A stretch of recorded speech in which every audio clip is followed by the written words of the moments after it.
ಕೊರಟಗೆರೆ ತಾಲೂಕಿನಲ್ಲಿ ನೂತನ 4 ಹಾಲು ಉತ್ಪಾದಕರ ಸಹಕಾರ ಸಂಘ ಕಟ್ಟಡಗಳ ಉದ್ಘಾಟನೆ. ಇದನ್ನ ಉತ್ತೇಜನ ಮಾಡಬೇಕು. ರೈತನಿಗೆ ಇದರಿಂದ ಕಷ್ಟ ಆಗಬಾರದು. ಅವನಿಗೆ ಎಲ್ಲೋ ಒಂದು ಕಡೆ ನಷ್ಟ ಆಗಬಹುದು. ನಾವು ಸರ್ಕಾರ ನಿಮ್ಮ ಕಷ್ಟಕ್ಕೆ ಬರ್ತಕ್ಕಂಥ ರೀತಿಯಲ್ಲಿ ಪ್ರತಿ ಲೀಟರ್ಗೆ 5 ರೂಪಾಯಿ ಕೊಡ್ತೇವೆ. ಗೃಹ ಸಚಿವರ ಡಾಕ್ಟರ್ ಜಿ ಪರಮೇಶ್ವರಿಂದ ಬಿಎಂಸಿ ಕಟ್ಟಡಗಳಿಗೆ ಚಾಲನೆ. ಕೊರಟಗೆರೆ ತಾಲೂಕಿನಲ್ಲಿ ನೂತನವಾಗಿ ನಿರ್ಮಾಣಗೊಂಡ 4 ಹಾಲು ಉತ್ಪಾದಕರ ಸಹಕಾರ ಸಂಘಗಳ ಬಿಎಂಸಿ ಕಟ್ಟಡಗಳನ್ನು ಗೃಹ ಹಾಗೂ ತುಮಕೂರು ಜಿಲ್ಲಾ ಉಸ್ತುವಾರಿ ಸಚಿವ ಡಾಕ್ಟರ್ ಜಿ ಪರಮೇಶ್ವರ್ ಉದ್ಘಾಟಿಸಿ ಮಾತನಾಡಿ, ತಾಲೂಕಿನಲ್ಲಿ 2 ಎಕರೆ ಜಾಗದಲ್ಲಿ ನೂತನ ರೈತ ಭವನ ನಿರ್ಮಾಣಕ್ಕೆ ಜಾಗ ಒದಗಿಸಲಾಗುವುದು ಎಂದು ಭರವಸೆ ನೀಡಿದರು. ತಮ್ಮ ಕಾಂಗ್ರೆಸ್ ಸರ್ಕಾರ ಹೈನುಗಾರಿಕೆಯನ್ನು ಉತ್ತೇಜಿಸುವ ಉದ್ದೇಶದಿಂದ ಪ್ರತಿ ಲೀಟರ್ ಹಾಲಿಗೆ 5 ರೂಪಾಯಿ ಪ್ರೋತ್ಸಾಹಧನ ನೀಡುತ್ತಿದ್ದು, ರಾಜ್ಯದಲ್ಲಿ ತುಮಕೂರು ಹಾಲು ಒಕ್ಕೂಟ ಅತ್ಯುತ್ತಮವಾಗಿ ಕಾರ್ಯನಿರ್ವಹಿಸಿ ಇಡೀ ದೇಶಕ್ಕೆ ಮಾದರಿಯಾಗಿದೆ ಎಂದರು. ಸಿಎನ್ ದುರ್ಗ ಹೋಬಳಿಯ ಜಟ್ಟಿ ಅಗ್ರಹಾರ, ಕಸ್ಬಾ ಹೋಬಳಿಯ ತೀತ, ಕುಳಾಲ ಹೋಬಳಿಯ ಬೈರಗೊಂಡ್ಲು ಹಾಗೂ ಪುಟ್ಟಸಂದ್ರ ಗ್ರಾಮಗಳಲ್ಲಿ ತುಮುಲ್ ವತಿಯಿಂದ ನಿರ್ಮಿಸಲಾದ ಬಿಬಿಎಂಪಿ ಕಟ್ಟಡಗಳನ್ನು ಉದ್ಘಾಟಿಸಿ ತೀತಾ ಗ್ರಾಮದ ವೇದಿಕೆ ಕಾರ್ಯಕ್ರಮದಲ್ಲಿ ಮಾತನಾಡಿದ ಸಚಿವರು, ಇಂದು ಹೈನುಗಾರಿಕೆ ಗ್ರಾಮೀಣ ಆರ್ಥಿಕತೆಯ ಪ್ರಮುಖ ಆಧಾರವಾಗಿದ್ದು, ಹಳ್ಳಿಗಳ ರೈತರು ಹಾಲು ಉತ್ಪಾದನೆಯ ಮೂಲಕ ಐಟಿ ಉದ್ಯೋಗಿಗಳಷ್ಟೇ ಆದಾಯ ಗಳಿಸುತ್ತಿರುವುದು ಹೆಮ್ಮೆಯ ವಿಷಯ. ತುಮಕೂರು ಜಿಲ್ಲೆಯ ಹಾಲು ಮಹಾರಾಷ್ಟ್ರ, ಕೇರಳ, ತಮಿಳುನಾಡು ಸೇರಿದಂತೆ ಅನ್ಯ ರಾಜ್ಯಗಳು ಹಾಗೂ ದೇಶಗಳಿಗೂ ರಫ್ತು ಆಗುತ್ತಿದೆ ಎಂದರು. ಈ ಹಾಲು ಉತ್ಪಾದನೆ ನಾವು ಅದಕ್ಕಾಗಿ ಸರ್ಕಾರದಲ್ಲಿ ಇದನ್ನು ಉತ್ತೇಜನ ಮಾಡಬೇಕು. ರೈತನಿಗೆ ಇದರಿಂದ ಕಷ್ಟ ಆಗಬಾರದು. ಅದಕ್ಕೆ ನಾವು ಈಗ ಎಷ್ಟು ಕೊಡ್ತಾ ಇರೋದು? 10 ರೂಪಾಯಿ, 5 ರೂಪಾಯಿ ಕೊಡ್ತಾ ಇದ್ವಿ. 5 ರೂಪಾಯಿ ಸರ್ಕಾರ ಕೊಡ್ತಾ ಇದೆ. ಅಂದ್ರೆ ನಾವು ಈಗೇನು 34-35 ರೂಪಾಯಿ ಇರ್ಬೇಕು ಲೀಟ್ರಿಗೆ, ಎಲ್ಲರಿಗೆ 37 ರೂಪಾಯಿ. ನಾವು 5 ರೂಪಾಯಿ ಇದೆ, ನಮ್ದು 5 ರೂಪಾಯಿ ಇದೆ, ಅದು ಸರ್ಕಾರದ 5 ರೂಪಾಯಿ ಇದೆ. ಅದು ಯಾಕಂದ್ರೆ ರೈತರಿಗೆ ಒಂದಿಷ್ಟು ರೇಟ್ ಕಮ್ಮಿ ಆದ್ರೆ ಅವನಿಗೆ ಎಲ್ಲೋ ಒಂದು ಕಡೆ ನಷ್ಟ ಆಗಬಹುದು ಅಂತ ಹೇಳಿ ನಾವು ಸರ್ಕಾರ ನಿಮ್ಮ ಕಷ್ಟಕ್ಕೆ ಬರ್ತಕ್ಕಂಥ ರೀತಿಯಲ್ಲಿ ಪ್ರತಿ ಲೀಟರ್ಗೆ 5 ರೂಪಾಯಿ ಕೊಡ್ತೇವೆ. ಅದು ನಾವು ಚುನಾವಣೆ ಸಂದರ್ಭದಲ್ಲಿ ಕೂಡ ಹೇಳಿದ್ದು. ನಾವು ಹಾಲು ಉತ್ಪಾದನೆ ಮಾಡುವ ರೈತರಿಗೆ ನಾವು 5 ರೂಪಾಯಿ ಕೊಡ್ತೀವಿ ಅಂತ ಹೇಳಿದೆ. ಅದರ ಪ್ರಕಾರ ಇವತ್ತು ನಮ್ಮ ಕೊಟ್ಟ ಮಾತಿನಂತೆ ನಡ್ಕೊಂಡಿದ್ದೇವೆ. ಇನ್ನೂ ಹೆಚ್ಚಿನ ಕಷ್ಟ ಇದ್ದಂತ ಸಂದರ್ಭದಲ್ಲಿ ಆ ರೈತರ ಜೊತೆಯಲ್ಲಿ ನಾವು ನಿಲ್ತೇವೆ ಅಂತೇಳಿ ಈಗಾಗಲೇ ಮಾನ್ಯ ಮುಖ್ಯಮಂತ್ರಿಗಳು ಹೇಳಿದ್ದಾರೆ. ಅನೇಕ ರೀತಿಯಲ್ಲಿ ಅನುಕೂಲವನ್ನ ಮಾಡಿಕೊಟ್ಟಿದ್ದೀವಿ. ನಾವು ಈಗ ತಾಯಿ ಇಷ್ಟೊಂದು ಜನ ಇದ್ದಾರೆ, ಅವ್ರಿಗೇನು ಆರಾಮಾಗಿ ಬಸ್ ಹತ್ಕೊಂಡು ಹೋಗ್ತಾ ಇರ್ತಾರೆ. ಒಂದೊಂದು ದೇವಸ್ಥಾನ 4 ನೋಡೋರಮ್ಮ, 4 ಸರಿ ರಂಗಪ್ಪ ನೀನು ಹೋಗೇ ಇಲ್ಲ ದೇವಸ್ಥಾನಕ್ಕೆ. ಪ್ರಪಂಚದ ಜ್ಞಾನ ಅವರಿಗೆ ಸಿಗ್ಬೇಕು. ಮನೇಲಿ ಕೂತಿದ್ರೆ ಏನ್ ಗೊತ್ತಾಗುತ್ತೆ? ಇವತ್ತು ಅವ್ರು 4 ಕೇಳಿ ಲೆಕ್ಕ ಕೇಳ್ತಾರೆ ನಿಮ್ಮನ್ನ. ಯಾಕಂದ್ರೆ ಅವರಿಗೆ ಅರಿವು ಬಂದಿದೆ, ಹಣಕಾಸಿನ ಅರಿವು ಬಂದಿದೆ. ಖರ್ಚು ಮಾಡೋದಕ್ಕೆ ಅವರೇ ಖರ್ಚು ಮಾಡುವಾಗ ಅವ್ರಿಗೆ ಗೊತ್ತಾಗಲ್ವಾ?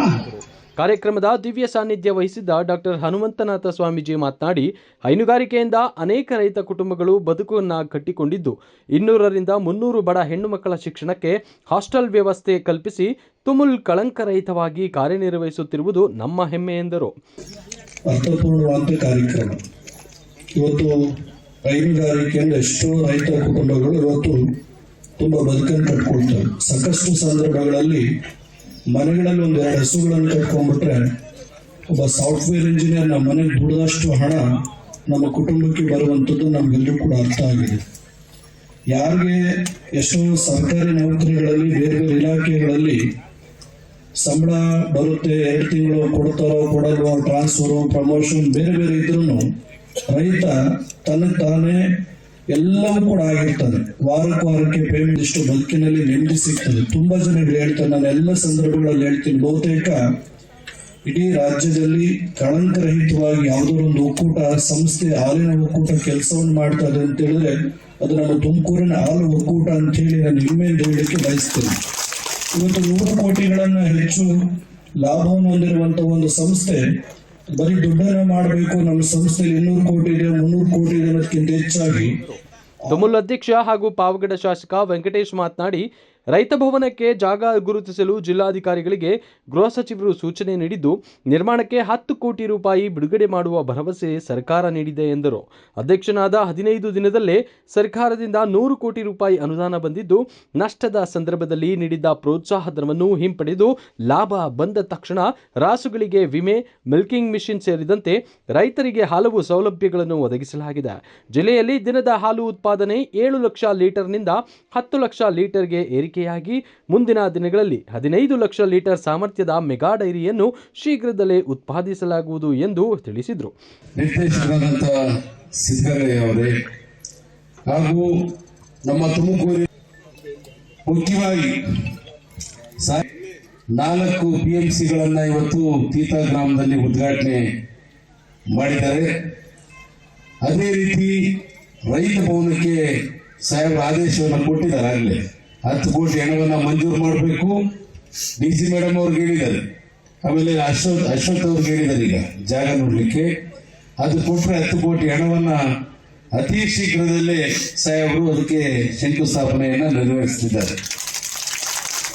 ಮುಖ್ಯವಾಗಿ ಈ ವೇದಿಕೆಯಲ್ಲಿ ಮಾತಾಡಲಿಕ್ಕೆ ನನಗೆ ಅವಕಾಶ ಮಾಡಿಕೊಟ್ಟಂತ ಪರಮೇಶ್ವರ್ ಸಾಹೇಬರು ನನ್ನನ್ನು ಅಧ್ಯಕ್ಷರನ್ನಾಗಿ ಅವರು ರಾಜೀನಾಮೆ ಮಾಡಿದ್ದಾರೆ.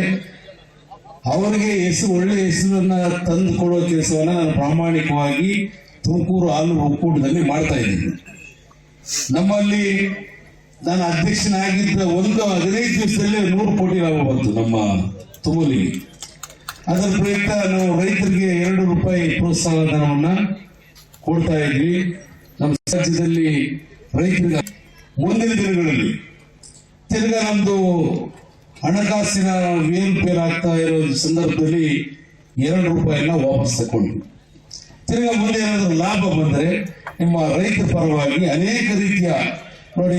ಈ ಸಂದರ್ಭದಲ್ಲಿ ಜಿಲ್ಲಾಧಿಕಾರಿ ಶುಭ ಕಲ್ಯಾಣ್, ಜಿಲ್ಲಾ ಪಂಚಾಯತ್ ಸಿಇಒ ಪ್ರಭು, SP ಅಶೋಕ್, ತುಮುಲ್ ನಿರ್ದೇಶಕ ಸಿದ್ದಗಂಗಯ್ಯ, ಕೆಪಿಸಿಸಿ ಕಾರ್ಯದರ್ಶಿ ವಸಂತಮ್ಮ, ಗೃಹ ಸಚಿವರ ವಿಶೇಷ ಅಧಿಕಾರಿ doctor K Naganna, Madhugiri AC Goturu Shivappa, tahsildar Manjunath K, guarantee ಸಮಿತಿ ಅಧ್ಯಕ್ಷ ವೆಂಕಟೇಶ್, ತಾಲೂಕ್ ಪಂಚಾಯತ್ ಇಒ ಅಪೂರ್ವ, ಜಿಲ್ಲಾ ಪಂಚಾಯತ್ ಮಾಜಿ ಸದಸ್ಯ ಮಹಾಲಿಂಗಪ್ಪ, ಬ್ಲಾಕ್ ಕಾಂಗ್ರೆಸ್ ಅಧ್ಯಕ್ಷ ಅಶ್ವಥ್ ನಾರಾಯಣ್, ಅರಕೆರೆ ಶಂಕರ್, ಅಗ್ರಹಾರ ಗ್ರಾಮ ಪಂಚಾಯತ್ ಅಧ್ಯಕ್ಷ CD ಪ್ರಭಾಕರ್, ತೀತ ಗ್ರಾಮ ಪಂಚಾಯತ್ ಅಧ್ಯಕ್ಷೆ ಮಂಗಳಮ್ಮ, ಮಹಿಳಾ ಕಾಂಗ್ರೆಸ್ ಅಧ್ಯಕ್ಷೆ ಜಯಮ್ಮ ಸೇರಿದಂತೆ ಹಲವರು ಉಪಸ್ಥಿತರಿದ್ದರು.